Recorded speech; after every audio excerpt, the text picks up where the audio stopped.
if it were to happen.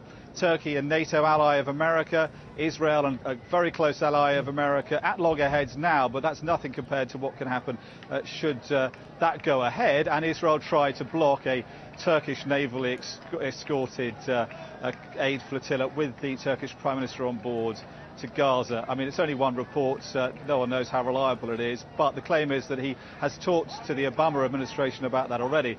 And I think we're going to have the Israeli Prime Minister spokesman Mark Regev on shortly. It's well worth asking him about that, what Israel would make of this report and the possibility of that happening. Yeah, absolutely. Dominic, for now, thank you. One Lebanese newspaper is reporting that Prime Minister Erdogan from Turkey is looking to join one of these flotillas himself, surrounded by Turkish Navy vessels. What would you do under those circumstances if such a flotilla of official Turkish Navy ships starts heading to Gaza? We want good relations with Turkey, and I think some of these reports out there you have to take with a grain of salt. I can say the following. Israel is engaged with the international community on expanding the sort of aid that does get to the people of Gaza. Over the last few months, we've increased both the volume of aid going to Gaza by some 20% and the variety of items going into the Gaza Strip. We're committed to continuing with that process. There's also been the beginning of reconstruction through third parties, whether it's the European Union or UN organizations. We are willing to do more and engage with the international community. Ultimately, our policy is as such. We say no weapons to Gaza, no strengthening of the Hamas regime there, but we have no problem with civilian items going to the people of Gaza.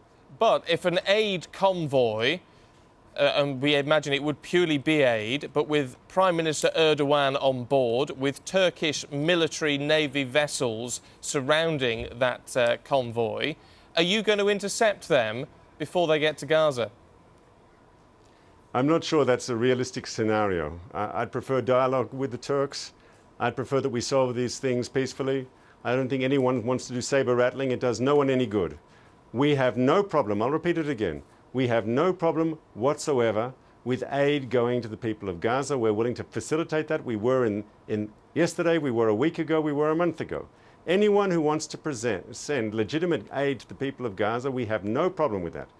All we say is cargo has to be checked, because we would be irresponsible to our own people if we didn't check cargo going in, because we know clearly the Hamas regime in Gaza continues to be very aggressive. We know that Iran and Syria, its natural allies, are very supportive and want to send rockets to the Gaza Strip. And a rocket that arrives in Gaza today will be shot at Israel tomorrow. We know that they can produce locally small rockets, but the very dangerous rockets, ones that can reach Tel Aviv, with 75-kilometer range, with powerful warheads, with greater accuracy, they're military-grade rockets. They have to be imported, and we would be irresponsible to our own people if we didn't check cargo going into the Gaza Strip. Oh, Regev, we must leave it there. Thank you.